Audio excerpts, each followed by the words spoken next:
Buenos días, queridos hermanos. Un feliz sábado tengan todos. Nuevamente nos encontramos con ustedes por este medio. Me acompaña mi esposa. Buenos días. Buenos días, tengan todos, donde quiera que se encuentren. Nuevamente pues es un gusto estar reunidos para seguir pues escudriñando de la palabra de Dios. Amén. Y qué bonito es que aún en la distancia podemos reunirnos por medio de la tecnología, a la cual le vamos a sacar mucho provecho. Amén, así es. Estamos entonces en la lección número 11 y se titula La unidad por la cual oró Cristo. Gloria a Dios. ¿Qué te parece si comenzamos con una oración? Vamos a orar porque en esta lección, en este capítulo 17 de Juan, es la oración que Jesús hizo por sus discípulos, pero nosotros vamos a orar para entrar de lleno en este estudio maravilloso. Vamos a orar. Querido y bondadoso Dios, Padre Santo que moras en los cielos, queremos en esta mañana darte gracias, muchísimas gracias, porque nos devuelves la vida, nos das la preciosa oportunidad de participar en este culto, en este repaso de lección. Dirígenos, guíanos a toda la verdad. Que las personas y los hermanos que han de oír este mensaje sean atraídos por ti y que todos juntos podamos prepararnos para ir a la Canaán celestial. Gracias por escucharnos. Nos abandonamos en tus brazos en el nombre de tu Hijo amado Jesús. Amén. Amén. Amén. Amén. Gloria a Dios. Bien, hermano, no está más decir que tengan a su mano pues la Biblia para que podamos todos juntos deleitarnos en este estudio maravilloso, el cual pues siempre recordando que será con un escrito está. Amén, así es. Amén. El texto para iniciar está en el capítulo 17 de Juan y el verso 21, al cual vamos a leer. ¿Lo tienes allí? Sí. Y es interesante, prestemos atención como dice el versículo 21. Para que todos sean uno, como tú, oh Padre, en mí y yo en ti, que también ellos sean uno en nosotros, para que el mundo crea que tú me enviaste. Amén. Amén. Qué lectura maravillosa, ¿sí? Hermosa oración que hizo nuestro Señor Jesucristo, aunque en ese momento Él estaba orando por sus discípulos, por los discípulos que Él escogió para su ministerio terrenal. Pero esta oración trasciende el tiempo y podríamos nosotros decir que Jesús oró por nosotros para que seamos uno con su Padre y con Él. Esta unidad es la que necesita el pueblo de Dios en este último tiempo. Necesitamos con urgencia esta unidad. Si nosotros hiciéramos la parte que nos toca hacer, si nosotros quebrantáramos el yo, nosotros entráramos de verdad en una relación estrecha con el Padre, ya hubiéramos acabado la obra, estuviéramos en el reino de los cielos. Pero lastimosamente nos falta mucho trecho por andar, mucho camino por recorrer. Así que necesitamos urgentemente ser uno con Cristo, estar unidos a Él. Y nos falta mucho trecho, como dices tú, pero eso no indica que, bueno, como todavía tenemos roce, como todavía tenemos discordia, todavía no mantenemos una unidad, Cristo todavía no viene, porque Él está esperando que tengamos unidad. No, Señor, no podemos entrar en ese error. El Señor dice que viene, está pronto a venir. Amén. Y viene, esté usted preparado o no esté preparado. Pero Él desea de corazón que estemos preparados. Y por eso Él coloca en nuestro corazón el querer como el hacer por su buena voluntad. Y fíjate que el Señor ha entregado a cada uno de sus fieles diversos dones para que podamos nosotros tener una perfección en carácter en Cristo Jesús.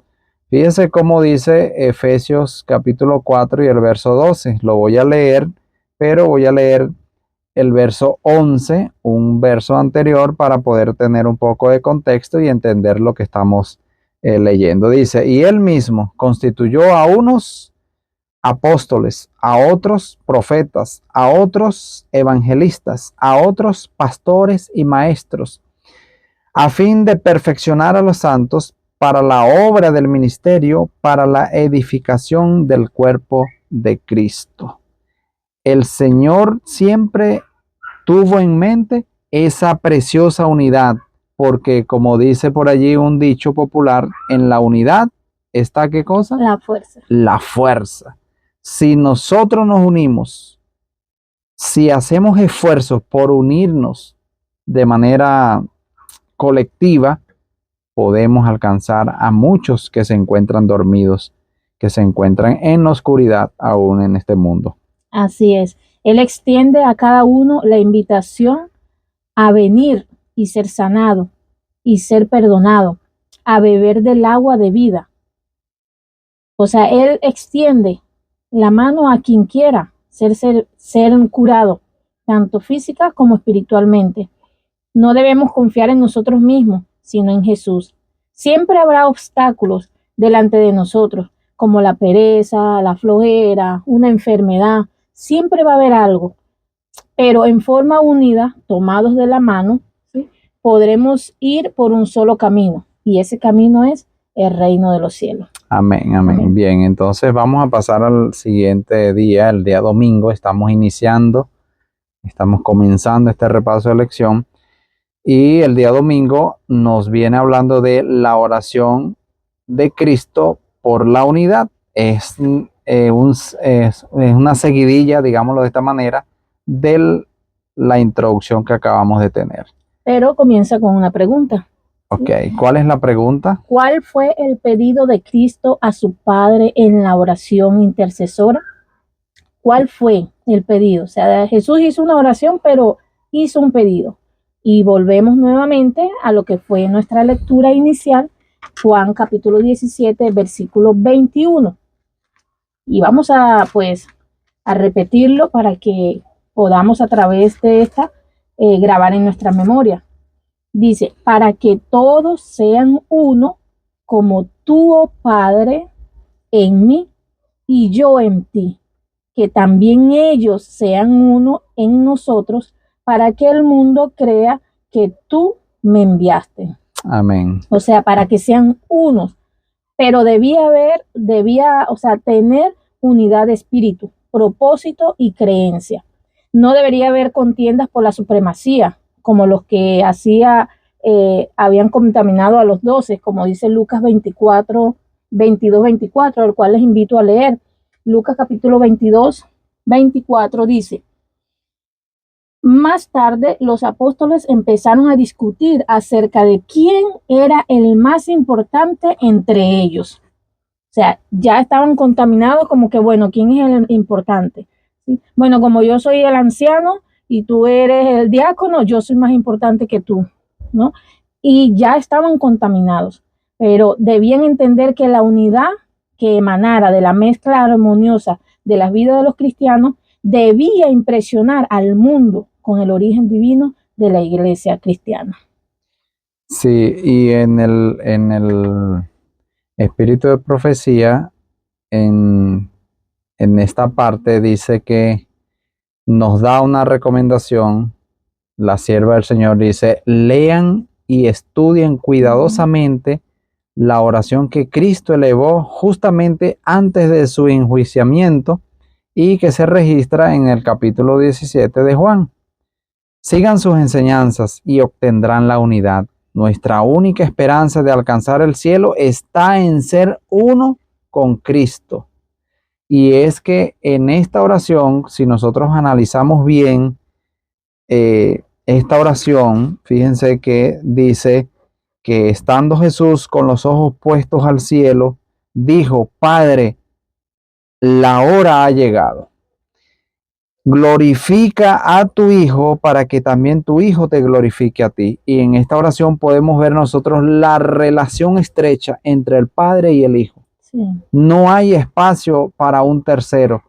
No lo hay. En esta oración está contemplado lo que es la unión filial entre el Padre y su Hijo Jesucristo. No hay razón para entender que el Padre es el mismo Hijo. No hay razón, porque claramente dice, glorifica a tu Hijo para que también tu Hijo te glorifique a ti. Como le has dado potestad sobre toda carne, óigase bien, le has dado, dice Cristo, como le has dado, Cristo está orando como que si está hablando de un tercero, pero es el mismo.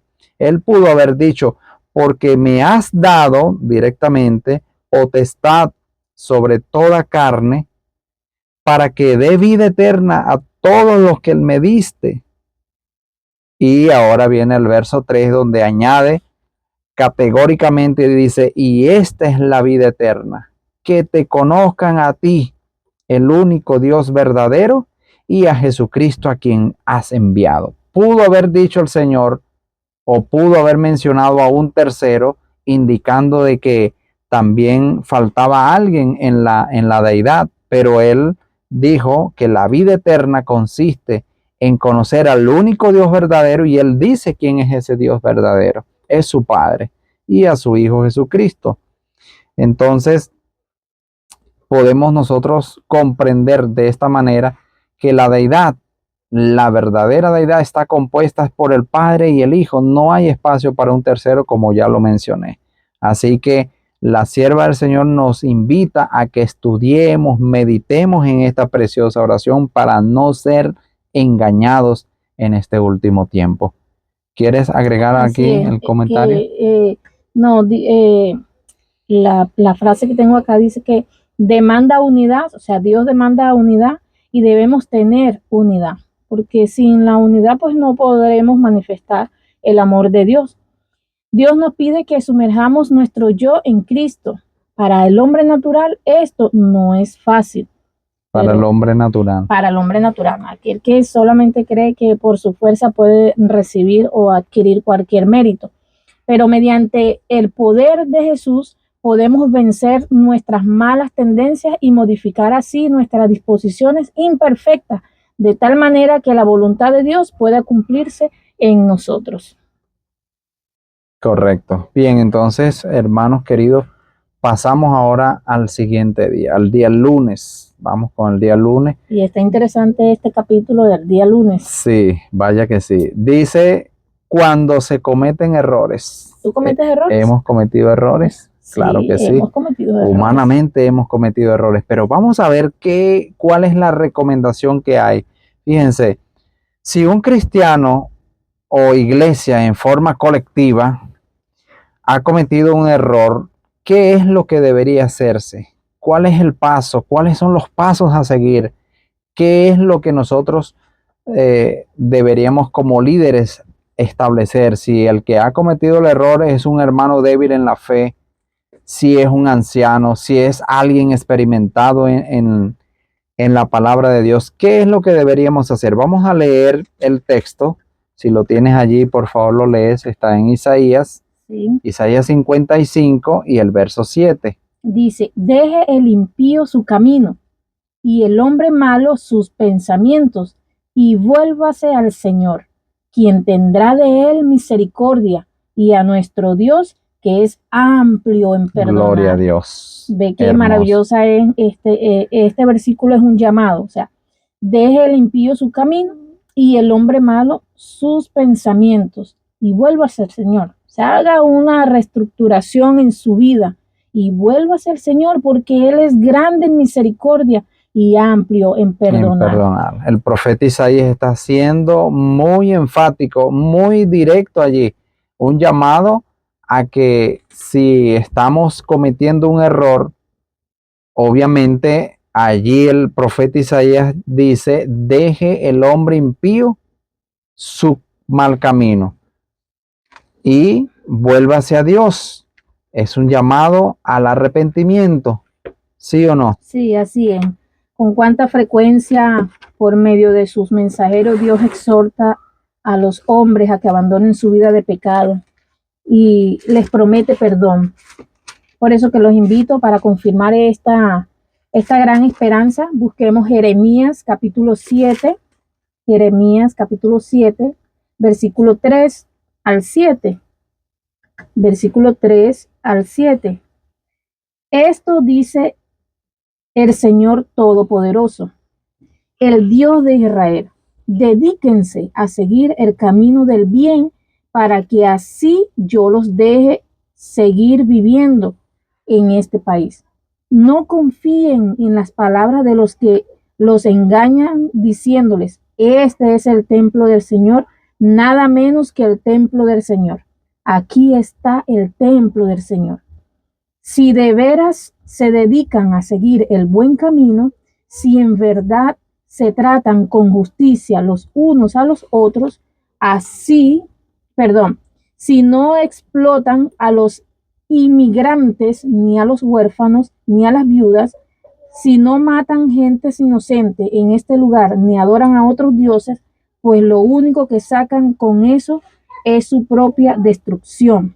Y el versículo 7 dice, entonces yo los dejaré seguir viviendo en este país, en la tierra que les di a sus antepasados, para que vivieran en ella para siempre. Qué maravillosa lectura, donde Dios nuevamente nos hace un llamado. Dice, si de veras se dedicaran a seguir el buen camino, si en verdad se trataran con justicia los unos a los otros. Ese párrafo allí me impactó porque muchas veces nos tratamos con injusticia. Somos injustos con algunos hermanos porque nos dejamos llevar por los prejuicios, nos dejamos llevar por lo primero que vemos y resulta que no. Esa es obra del Señor. Correcto, y muchas veces no conocemos lo que está delante de nosotros, pero sabemos que tenemos el privilegio de entregar nuestras almas a Dios como nuestro fiel creador. Agradezcámosle a Dios por tener un refugio en la tribulación. Recordemos que Cristo es una ayuda presente en todo tiempo de necesidad. Las promesas de la palabra de Dios son ricas, plenas y gratuitas. Dios está con nosotros y cuida de nosotros. Dios se revela en Cristo, nuestro eterno Salvador. Él se revela a través de Cristo. Por eso cuando Tomás le dijo en Juan 14, Tomás le dijo, vamos a ver si Felipe le dijo, Señor, muéstranos al Padre y nos basta. Porque Jesús dice, si me conocieses, también a mi Padre conoceríais, y desde ahora le conoces y le habéis visto. Felipe le dijo, Señor, muéstranos al Padre y nos basta. Jesús le responde y le dice, tanto tiempo hace que estoy con vosotros y no me has visto, no me has conocido, Felipe. El que me ha visto a mí, ha visto al Padre. ¿Cómo pues dices tú, muéstranos al Padre? Y en esta pregunta, en esta respuesta que Jesús da, algunos se confunden y dicen, ¿viste que Jesús es el mismo Padre? No es de esta manera. El que me ha visto a mí, ha visto al Padre. ¿Por qué? Porque nadie jamás ha visto a Dios. El unigénito Hijo que está en su seno, Él le ha dado a conocer. Jesús vino para darnos a conocer al Dios invisible, al Dios eterno, al Dios altísimo, al Padre, que ninguno de los hombres ha visto ni puede ver. Él es la imagen del Dios invisible. El que ha visto a Cristo ha visto al Padre, porque son de la misma sustancia. El Hijo es de la misma sustancia del Padre. No hay razón para confundirse de que podamos nosotros creer que Jesús es el mismo Padre. No, Señor. Son dos personas completamente diferentes, pero que están unidos. Por eso la oración de Cristo en el capítulo 17 de Juan, esa oración preciosa, la sierva del Señor nos manda a que meditemos en ella para no ser confundidos, porque hay mucha gente confundida, créanme, muchas personas confundidas, tanto dentro del pueblo adventista como fuera del pueblo adventista, y aún hermanos que han conocido la verdad del Padre y el Hijo siguen confundidos porque no están haciendo caso a lo que recomienda la sierva del Señor. Así que el llamado es para nosotros. Meditemos en la oración de Cristo, capítulo 17 de Juan. Si es preciso, aprendamos de memoria este capítulo. Sí. completo para que nosotros podamos tener esa unidad preciosa entre el Padre y el Hijo. Así que si cometen errores, vayan al compasivo Salvador y pídanle perdón. Amén. Díganle que desean hacer su voluntad, sean corteses con Dios. Recuerden que Él cuida de nosotros y que será una ayuda presente en todo tiempo de necesidad. Y demos Así gracias es. a Él por lo bueno y por lo malo, porque estamos acostumbrados a dar gracias por las cosas buenas, pero cuando nos suceden las cosas malas, pues nos olvidamos de que Dios es un Dios bondadoso y comenzamos a levantar prejuicios. Pero si caemos, nos podemos levantar. ¿Sí? No nos quedemos allí quejándonos y autolastimándonos con nuestras palabras de que no somos nada, no merecemos nada. Sí, porque somos valiosos y estamos esculpidos en las manos de nuestro Salvador, el cual Amén. le costó su vida para salvación de todos aquellos que quieran amarle y obedecerle. Amén, amén. Así Amén. es. De esta manera pasamos entonces al día martes. Oren por el Espíritu Santo. Óigase bien, no es que oren al Espíritu Santo, no, Señor. Oren por el Espíritu Santo para que el Espíritu Santo sea derramado en vuestros corazones. Vamos a ver Lucas capítulo 11, ¿lo tienes allí? Sí. Y el verso 13. Ahora, ¿cuál es la pregunta? ¿Cuál debería ser la petición de más importancia de cada cristiano? ¿Cuál debería ser esa petición? Vamos a ver qué dice Lucas, el capítulo 11. Versículo 13 dice, y si vosotros siendo malos, o sea, somos malos, dice aquí, ¿no?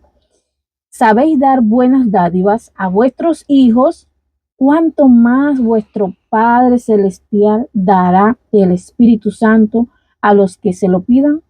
Hay algo interesante acá que leyéndolo me causa curiosidad, porque he escuchado a algunos hermanos que se dirigen al Espíritu Santo como un Dios, Dios Espíritu Santo. Y acá me está como que certificando algo, y es que dice, cuánto más vuestro Padre Celestial dará el Espíritu Santo a lo que lo pidan, o sea, le dará. ¿Pero qué le dará? Cuando nosotros en ninguna parte de la Biblia nos dice que nosotros debemos orar al Espíritu Santo. El Señor dice que todo lo que pidas al Padre en mi nombre, correcto, yo se los daré. O sea, no dice en ninguna parte. O sea, la fórmula de la oración es yo me dirijo al Padre, ¿sí?, que es el creador, el dador de todo, y obviamente le pido por el poder de su Santo Espíritu para que me transforme cada día. Doy gracias por todo lo que me da, gracias por Jesús, por el plan de salvación, sí, gracias por la vida, todo lo demás, o sea, lo que se llama el bosquejo, y ahora culmino en el nombre de Jesús. O sea, si es tu voluntad, en el nombre de Jesús, concédeme lo que te pido. ¿Sí? Ahora, acá, pues nos está diciendo que si nosotros somos malos, sabemos dar cosas buenas a nuestros hijos. Si nosotros estamos en pecado, sabemos dar cosas buenas. ¿Cuánto más Dios, que es un Dios santo, no nos dará también las cosas buenas? Y nos dice que pues debemos abrir nuestro corazón, porque aunque Él sabe lo que nosotros le vamos a pedir antes de que nosotros lo pidamos, Él desea que nosotros nos expresemos y le digamos qué queremos. Correcto. Quiero agregar algo allí importante en lo que has mencionado acerca del Espíritu Santo. Como algunos hermanos le dicen el Dios Espíritu. Y es que hay hermanos que me lo han comentado a mí, de que ellos le piden al Dios Espíritu y el Dios Espíritu les responde. Y en esa oportunidad, cuando conversé con específicamente una hermana muy apreciada, yo le dije, hermana, con todo respeto, pero quien está respondiendo su oración no es Dios, no es Cristo. De verdad, es otro. Como ellos lo dicen, es otro. Y no es una persona de la deidad, porque no existe en la Biblia, como lo mencionó mi esposa, no existe ni un solo pasaje en el que alguien le haya pedido al Dios Espíritu. No existe esa expresión Dios Espíritu. Por eso el error garrafal en esta creencia tan absurda, contraria a la razón de la Trinidad, es que ellos dicen que son tres coeternos y coiguales, y si son coeternos y coiguales, ¿por qué no existe un solo pasaje en el cual podamos pedirle directamente al Dios Espíritu? No existe. Hay que pedirlo al Padre. Y los hermanos no pueden darse cuenta de que el Padre es mayor que todos. Cristo mismo lo dijo.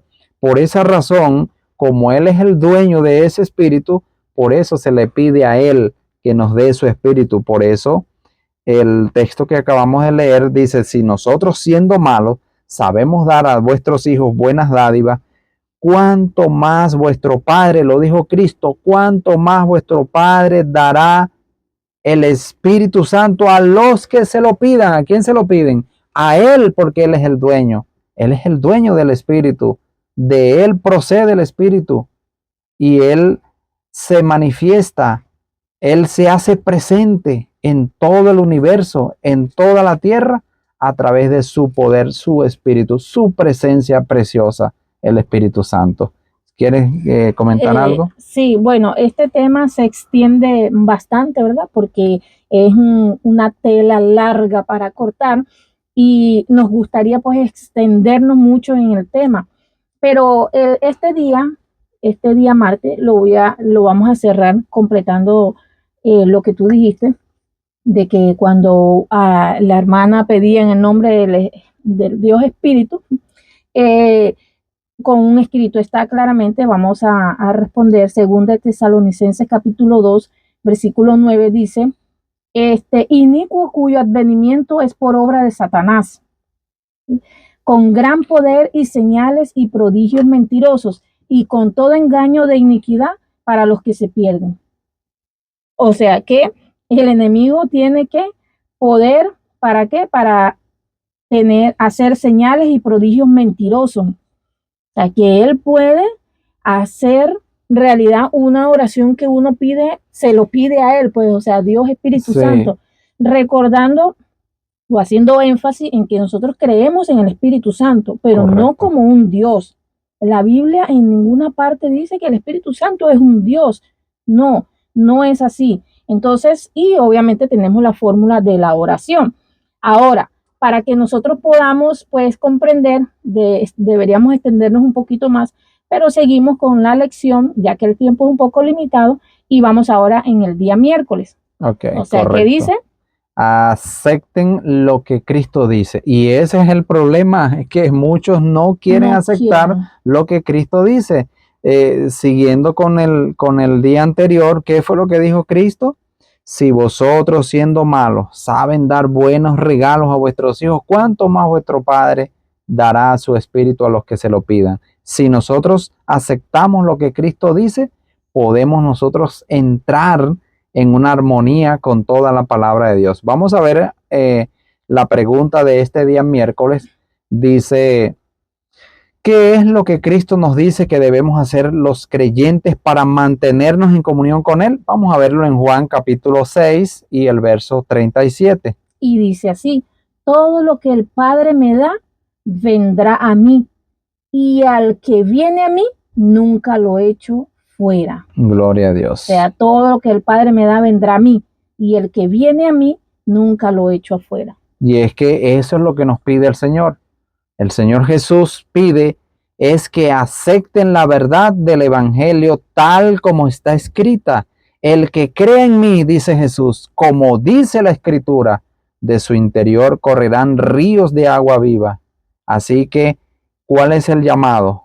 ¿Cuál es el cometido? Que aceptemos lo que está revelado en la palabra de Dios, sin añadirle, sin quitarle. Entonces, ¿qué más podemos decir en este día, de este día? ¿Qué más podemos agregar? Que bueno, podemos tener acá una lectura de la matutina. Alza tus ojos, dice, como instrumentos responsables buscarán comprender su responsabilidad ante Dios. Él es el soberano del mundo, ha confiado a los seres humanos dones sagrados y los ha dotado con preciosas facultades. son responsables ante Él por el uso correcto de estos dones. Lo que nosotros tenemos, somos responsables, ¿qué hacemos con Él? Porque Dios nos va a pedir cuenta. El Evangelio es una revelación de misericordia y salvación. No podemos usar el Evangelio como algo para sentenciar. No, es para salvación y misericordia, porque el Señor dice que no quieren que ninguno se pierda, sino que todos procedan al arrepentimiento. Así es, así es. Entonces, vamos a pasar al siguiente día, el día jueves, y vamos a ver entonces cuál es la pregunta que se nos hace acá. El título de este día es Siguiendo al gran ejemplo, parte 1. Juan capítulo 14 y el verso 6. ¿Cuál es la pregunta que se nos hace acá? ¿Quién es el camino y qué debe seguir la iglesia para lograr la unidad? O sea, hay dos cosas. ¿Quién es el camino? ¿Y la segunda? ¿Cuál es, qué es lo que debe seguir la iglesia para lograr la unidad? O sea, que tanto necesitamos. Necesitamos la unidad, pero entonces, ¿cuál es el ingrediente? ¿Qué es lo que nos hace falta para lograr esa unidad? Vamos a ver qué dice Juan 14 y el verso 6. Es un texto que conocemos, pero vamos a leerlo. Sí, claro. Dice, Jesús respondió, yo soy el camino, la verdad y la vida. Nadie viene al Padre sino por mí. O sea, ahí está encerrado todo en la palabra nadie. Nadie viene al Padre sino por mí. Y qué hermoso es saber que aquí se muestra claramente la unidad del Padre y el Hijo. ¿Sí? Y es que fíjense que Jesús, al describir su misión terrenal, él declaró lo siguiente, dijo, y esto lo hizo un día de reposo. Vamos a leer vamos a hacer un poco de contexto en Lucas capítulo 4 y el verso 16. Dice, vino a Nazaret donde se había criado y en el día de reposo, el día séptimo, entró en la sinagoga conforme a su costumbre y se levantó a leer la Torá, a leer el rollo y dijo, verso 17, se le dio el rollo, el libro del profeta Isaías, y habiendo abierto el rollo, halló el lugar donde está escrito. Verso 18, esa es la descripción de la misión terrenal de Jesús. Dice, el Espíritu del Señor, ¿el Espíritu de quién? Del Señor, refiriéndose al Padre, está sobre mí, por cuanto me ha ungido para dar buenas nuevas a los pobres, me ha enviado a sanar a los quebrantados de corazón, a pregonar libertad a los cautivos y a visitar y vista a los ciegos, a poner en libertad a los oprimidos, a predicar el año agradable del Señor. La descripción de esta misión de Jesús en el libro de Isaías estaba para aliviar la carga de los necesitados, de las personas que habían sido rechazadas, habían sido colocadas a un lado. Es decir, los hombres grandes, entre comillas, habían rechazado a esta gran mayoría porque eran pecadores, porque estaban sufriendo por alguna enfermedad y ellos lo declaraban pecadores y que no podían estar con ellos en el templo ni acompañarlos en ninguna de las actividades que realizaban. Por eso el Señor dice, el Espíritu del Señor está sobre mí. ¿Sería que el Espíritu de Dios estaba sobre esos líderes arrogantes? No, no estaba sobre ellos. El Espíritu de Dios estaba sobre Cristo. Por eso le envió a hacer toda esta cantidad de milagros y aliviar las cargas de los necesitados. Así es. Entonces, Cristo es el camino que va de esta tierra al cielo. Con su humanidad toca esta tierra y con su divinidad toca el cielo. Amén. Él es la escalera que conecta la tierra con el cielo. Y lo podemos ver en Juan capítulo 1, versículo 51. Juan capítulo 1, versículo 51. Y dice así, luego le dijo, les digo la verdad, ustedes verán el cielo abierto y los ángeles de Dios bajando y subiendo sobre el Hijo del Gloria a Hombre. Dios. Debido a su encarnación y muerte, un camino nuevo y vivo ha sido dedicado para nosotros. No hay ningún otro medio de salvación. Y así como se nos refleja en este escrito vemos nuevamente cómo está la unidad. Porque dice, y les digo la verdad, ustedes verán el cielo abierto y los ángeles de Dios bajando y subiendo sobre el Hijo del Hombre. O sea, hay una unidad de la cual pues nos refleja que nosotros como iglesia debemos seguir. Y para saber pues cómo debemos seguirla, necesitamos conocer la vida de Jesús a través del estudio de su palabra. Amén, así es. Y es que en cada uno de sus actos de misericordia, en cada una de sus palabras que revelaba que cuando abría su boca Cristo, él revelaba la más tierna compasión, amor y misericordia por los más pobres, los más humildes, los más necesitados. Sentía compasión por ellos y ninguno de los que se acercaban a él sentían temor de acercarse a él, sino por el contrario, eran atraídos a él. Por eso Cristo dijo, si el Hijo del Hombre fuere levantado, a todos atraeré hacia mí mismo. Y es que un día, para no ir muy lejos, un día nosotros fuimos atraídos hacia Cristo. Él nos llamó, estamos plenamente seguros y convencidos de que Cristo nos llamó de las tinieblas. Estábamos de espaldas a Dios. Mi esposa y yo somos testigos de este gran amor. De espaldas al Dios Altísimo. Oímos esa preciosa voz a lo lejos, pero obedecimos. Y aquí estamos perseverando. Somos los peores pecadores tal vez. Necesitamos arrepentirnos y hoy queremos hacer eso. Queremos arrepentirnos para Cristo. Queremos entregar nuestra vida en sus manos y queremos pedirle directamente al Padre en el nombre de Jesús, Padre, danos tu espíritu porque queremos estar contigo en la patria celestial. Es el pensamiento de ustedes, apreciados hermanos. ¿Queremos nosotros estar en la patria celestial? Entonces pidamos el Espíritu de Cristo, el Espíritu de Dios, para que actúe en nuestras vidas, nos transforme, que podamos de una vez por todas tener ese carácter precioso del Hijo amado de Dios. Podamos finalizar esta obra y podamos ir al hogar, a la patria celestial. Amén, amén. Entonces, pues, para culminar, lo haremos con el día viernes. Llegamos al día viernes. Sí, la parte 2, siguiendo el gran ejemplo. Parte 2. Parte 2, sí. Entonces, ¿cómo es la pregunta que nos dice? Dice, ¿cuál fue el ejemplo de Cristo al conducirse en este mundo? Debemos expresar nuestra opinión sobre la necesidad que tenemos como iglesia hoy de alcanzar la unidad en Cristo. Hebreos capítulo 12, verso 2, y yo voy a leer 1 Juan 2,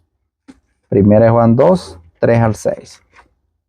Bien, entonces dice Hebreos 12, versículo 2. Fijemos nuestra mirada en Jesús. Allí nos da el primer punto. Debemos fijar nuestra mirada ¿en quién? En Jesús.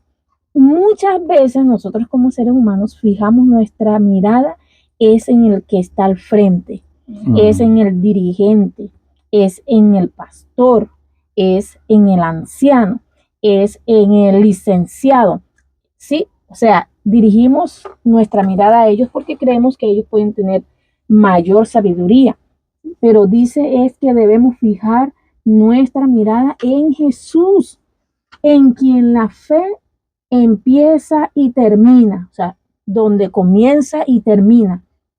En vez del gozo que podía haber tenido, sufrió la muerte en la cruz y aceptó la humillación como si no fuera nada. O sea, ¿cuáles los pasos que nos dan? Que debemos fijarnos es en Jesús. En Jesús, el autor y consumador de la fe. Así es. Leemos entonces el siguiente texto, está en 1 Juan 2. Capítulo 2, versos de 3 al 6. Y sé que tienes un comentario por allí, pero vamos a leer el pasaje bíblico. Dice así, verso 3, del capítulo 1 de Juan 2, del capítulo 2, verso 3 dice, y en esto sabemos que nosotros le conocemos. ¿En qué? Si guardamos sus mandamientos. Repito este texto, dice, y en esto sabemos que nosotros le conocemos. ¿En esto? ¿En qué?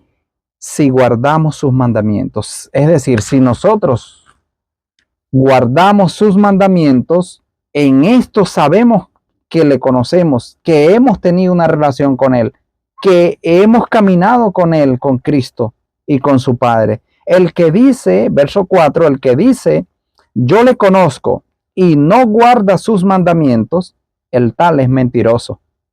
Y la verdad no está en él, porque es imposible que una persona diga, yo le conozco, pero no guarda los mandamientos. Es mentiroso, es adúltero, es homicida, es calumniador, es codicioso. No puede ser, no puede haber una unión entre Cristo y Belial. No hay comunión entre las tinieblas y la luz admirable que es Cristo. Verso 5, pero el que guarda su palabra, en este verdaderamente el amor de Dios se ha perfeccionado. Por esto sabemos que estamos en él. El que dice que permanece en él debe andar como él anduvo. ¿Cómo anduvo Cristo? Haciendo el bien. ¿Cómo anduvo Cristo? Aliviando la carga de aquellos que estaban dolientes y sufrientes. Predicando las buenas nuevas de salvación. Expandiendo el amor del Padre hacia un mundo caído. Por eso dice, de tal manera amó Dios al mundo que entregó a su Hijo para que todo aquel que crea en él no se pierda, mas tenga la vida eterna. La vida eterna. Él siempre se condujo con dignidad divina y sin embargo se inclinó con tierna consideración hacia cada miembro de la familia del Señor. Vino a colocarse a la cabeza de la unidad para dar el poder de llegar a ser hijos e hijas de Dios a todos los que creen en Él. Ojo, a todos los que creen en Él, pero como lo dice la palabra de Él. Tal es el ejemplo que nosotros debemos seguir. Si lo hiciéramos, el enemigo no recibiría tanta atención y honor como recibe ahora de parte de los que profesan ser seguidores de Cristo, pero que en realidad están siguiendo los engaños satánicos. Dios envió a su Hijo para que aquellos que creen en Él no perezcan, sino que tengan vida eterna. Sus seguidores deben mostrar la honestidad, la justicia, la integridad más estrictas en cada una de sus transacciones. Permitan que comience una sincera obra en nosotros mediante una reconversión y una transformación del carácter. Porque una vida amoldada a la voluntad de Dios es la única evidencia segura de que una persona conoce a Dios. Lo que hemos visto y oído, eso os anunciamos, para que también vosotros tengáis comunión con nosotros. Y nuestra comunión verdaderamente es con el Padre y con su Hijo Jesucristo. De esta manera hemos llegado al final de esta hermosa lección. Cómo nos gustaría seguir con ustedes, pero el tiempo se nos ha terminado. Hemos llegado al final, esperando, queridos hermanos, que el próximo sábado podamos nuevamente estar con ustedes y nos puedan acompañar. Bendiciones, Dios les bendiga. Vamos a culminar con una oración. Sí, les invito pues a que inclinen su rostro y vamos a orar a nuestro Padre Celestial.